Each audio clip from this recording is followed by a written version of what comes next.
This question comes from Sebastian. And the question is, if the government was to establish a video game period of 1 hour a day for every kid in school, which consoles would you recommend? What games?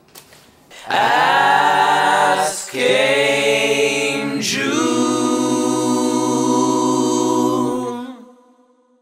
Seb, this is a very good question. I like it.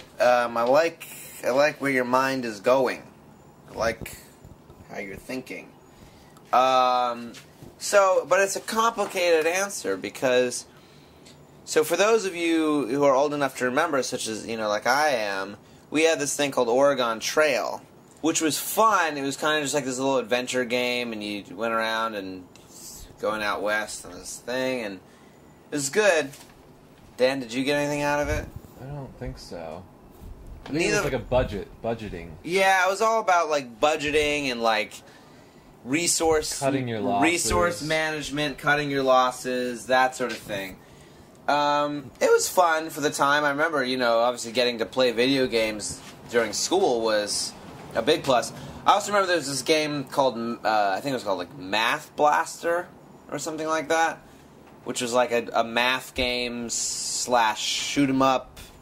There's all kinds of other like lame, games that try to work in education into the video game. Most of the time, at least in my view from growing up with these games, they failed miserably at living up to the standard of any kind of real game. Now, the exception to this, of course, is SimCity. And SimCity is a game that is, of course, a classic and a fantastic game, groundbreaking game in its own right.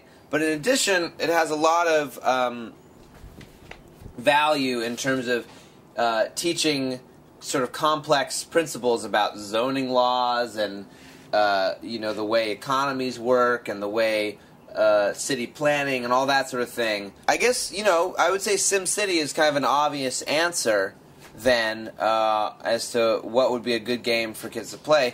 Now, there's another whole route that we could go here, which is DDR / the Wii, and that would be more during gym class. I know that, like most of us during gym class, it was kind of a pain in the butt, putting on the things and, having to do the sit-ups and whatever we had to do. But if we had DDR, if we had the Wii, get up and move around and have the game, make it be part of the game, I think that would be really good.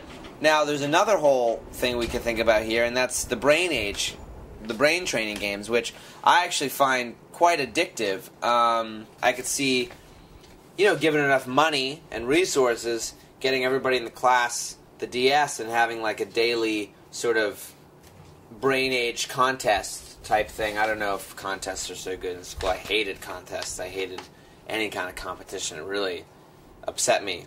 But I think the main thing, I don't really have any specific suggestions, and I think the main thing for me would be a game that is quality in its own right. That's the first thing that has to happen. The game has to be a legitimately good game before I would want to see it in schools. Game first, education second is where the games in schools would I think make the most sense. That's, I think, where a lot of the people who make these games for education go wrong, is they don't focus on making the game fun first, which is the key.